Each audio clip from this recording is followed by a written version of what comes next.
What different strategies have you, or what strategies have you changed since you've been involved with politics?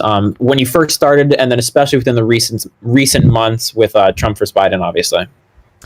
Well, the big one was in my. It's mostly my strategy with regards to dealing with other lefties. That's the issue. Leftists are. What's the worst word in the English language? Let me think. The lefties are, at least when it comes to organizational ability, unfathomably incompetent. And for that reason, I find myself endlessly frustrated with their behaviors when it comes to political efficaciousness. Fascists online are incredibly talented at organizing because they're very angry and they have nothing else going on in their lives. You know, some idiot child on 4chan like spam posting about how Ilhan Omar is a degen who deserves to be hanged.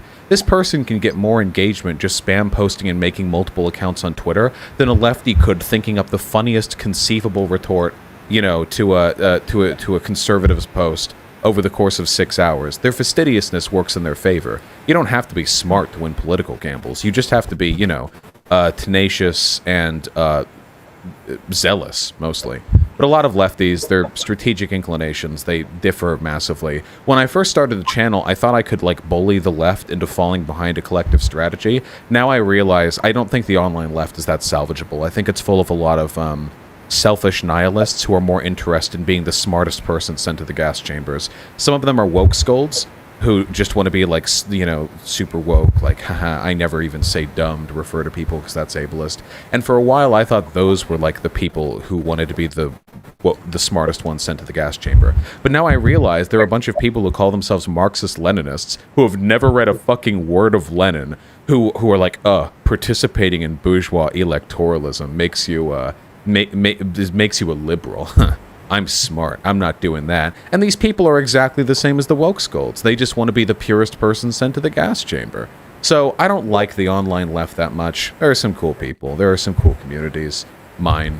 But apart from that, it's pretty much a shit show. I'm going to try to appeal more to liberals in the future. Moving liberals over to leftists' positions is pretty easy if you've got the good arguments. There are more liberals in America than there are lefties by an exponential degrees. I think it's much easier to just focus on these people for recruitment. Plus, that way you're doing more of a difference. You know, if you have an audience of lefties who were already lefties, what have you done?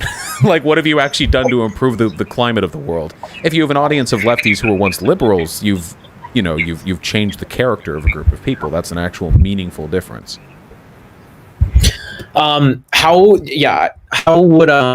How do you think you're going to change? Like, you've talked about it before that if hopefully Biden wins the election, you're going to be changing a lot of your strategies to you're going to be getting on the soak dems and chat. What specific rhetoric would you be changing compared to now? You don't want to give those woke scolds a reason to not vote for Biden. What would be changing after the fact if Biden wins the election? Well, the whole digging in on the soak dems thing was a little bit of a joke because just being mean to people who have generally good interests at heart isn't a very effective way at changing their minds. Barring some very specific circumstances, there are some ways you can make it work. But in this instance, I don't think that's an appropriate response.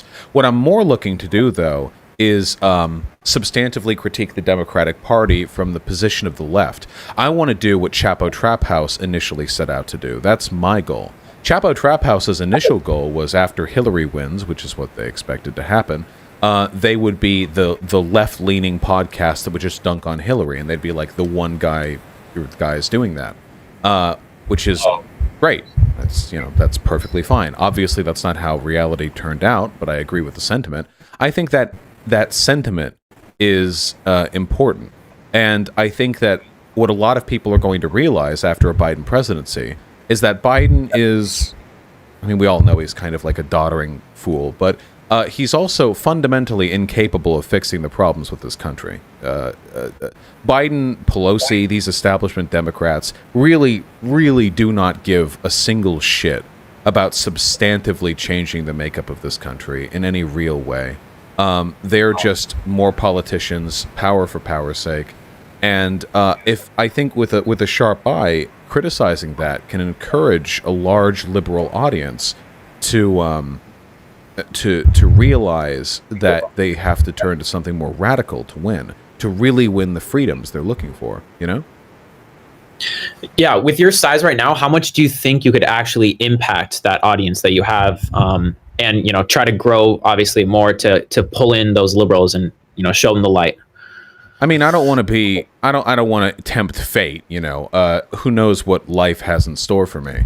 But I've been at this for less than 2 years, and I'm already one of the most influential online leftists. I'm very confident that with my personality, I'm going to be capable of having a massive amount of influence with time. More so than I have now by a large degree. And I look forward to it, tremendously. I don't want to use this in any mean-spirited way. I quite care about the state of this country and the people who live inside of it.